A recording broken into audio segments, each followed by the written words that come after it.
माँ की ममता और बेटे की मेहनत की यह कहानी हर किसी के लिए प्रेरणा बन गई है।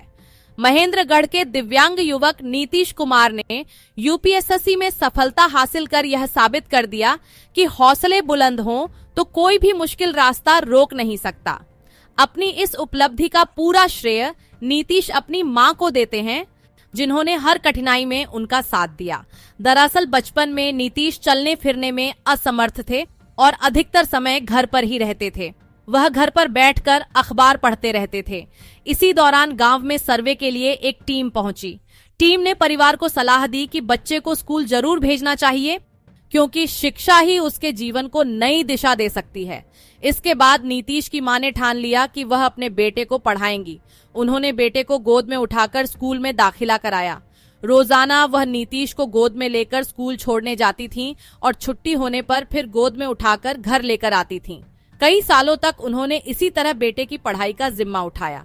करीब 8 से 10 साल की उम्र में नीतीश ने नियमित रूप से स्कूल जाना शुरू किया। कठिन परिस्थितियों के बावजूद मां ने कभी हार नहीं मानी। उनका मानना था कि अगर समाज दिव्यांग बच्चों की मदद करेगा तो वे भी आगे बढ़कर बड़ी उपलब्धियां हासिल कर सकते हैं। मां के इसी संघर्ष को देखकर नीतीश ने भी ठान लिया कि वह एक दिन अपनी मां की मेहनत का फल जरूर देंगे। यही सोचकर उन्होंने आगे चलकर यूपीएसएससी की तैयारी शुरू की और कड़ी मेहनत के बाद सफलता हासिल कर ली। आज नीतीश की सफलता सिर्फ उनके परिवार के लिए ही नहीं बल्कि पूरे इलाके के लिए गर्व का विषय बन गई है। यह कहानी बताती है कि अगर परिवार का साथ, मां का आशीर्वाद और खुद पर विश्वास हो तो कोई भी सपना असंभव नहीं रहता।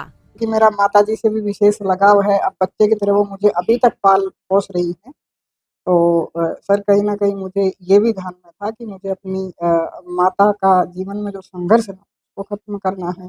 परिवार के लिए भी फिर जब मैं कर रहा हूँ तो उनका भी नाम रोशन हो, ये भी ध्यान में आया। तो सर वही सफलता तक मैं पहुँचा, मुझे बहुत अच्छा लग रहा। ये गांव में सर करने जाते थे सर्वे मास्टर ने, तो ये गांव के लोग मास्टर ऐसे बोले कि जी इसको स्कूल में आप बैठाया हो तो इसकी जिंदगी हो जाएगी आपकी जिंदगी। तो मैं इसको गोदी में उठा करके वहाँ पर एडमिशन करा दिया इसको और वहाँ पर ले जा करके स्कूल में छोड़ दिया। तो शाम को छुट्टी होती तब लेके आती, गोद से जाती थी, गोद में आता। कितने साल का स्कूल आपने भेजना शुरू किया? 8-10 साल। कई जो माता पिता वो कहीं ना कहीं जो भार समझने लग जाते हैं कि जिस प्रकार से शारीरिक उनको दिक्कत है, तो उनको क्या संदेश देना चाहिए आप? जी ऐसे हो गया, सब ऐसे हेल्प करो इनकी, तो जब भी आगे बढ़ेंगे, नहीं तो कैसे बढ़ेंगे।